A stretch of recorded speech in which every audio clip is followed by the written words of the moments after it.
Hello అండి, నమస్తే. నేను లలిత. నేను ఈరోజు ఆలు టమాటా చేస్తున్నానండి. దానికోసం 2 ఆలుగడ్డలు, 2 టమాటాలు, 2 పచ్చిమిర్చి, కొంచెం కొత్తిమీర, కరివేపాకు, ఒక ఉల్లిగడ్డ తీసుకోవాలండి. ఇప్పుడు వాటన్నిటిని తరిగి పక్కన పెట్టుకోవాలండి.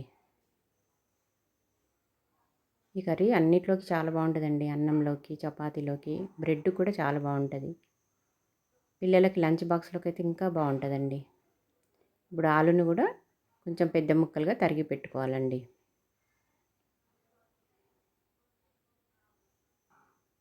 ఇప్పుడు అన్నీ తరిగి పెట్టుకున్నామండి.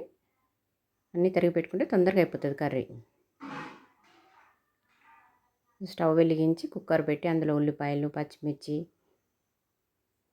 కసూరి మెంతి,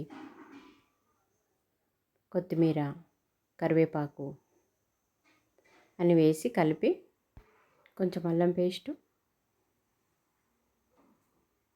ఇంగువ కూడా వేసి కలిపి పసుపు కూడా వేసుకోవాలండి.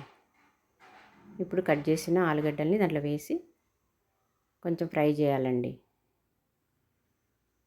అందులో సగం స్పూన్ కారం, 3/4 స్పూన్ ఉప్పు కరెక్ట్ సరిపోద్దండి.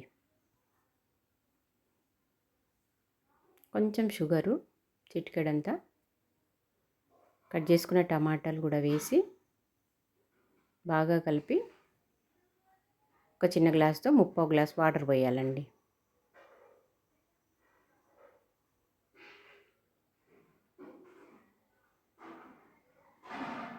ఇప్పుడు బాగా కలిపేసి కుక్కర్ మూత పెట్టేసుకోవాలండి.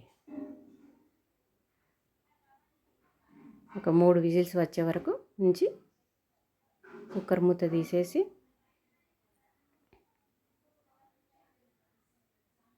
కొన్ని ఆలుగడ్డల్ని స్మాష్ చేయాలండి గ్రేవీ కోసం. కొన్నిటినే చేయాలండి, అన్నీ కాదు. కొన్ని చేయడం వల్ల మంచి గ్రేవీ తయారవుతుందండి.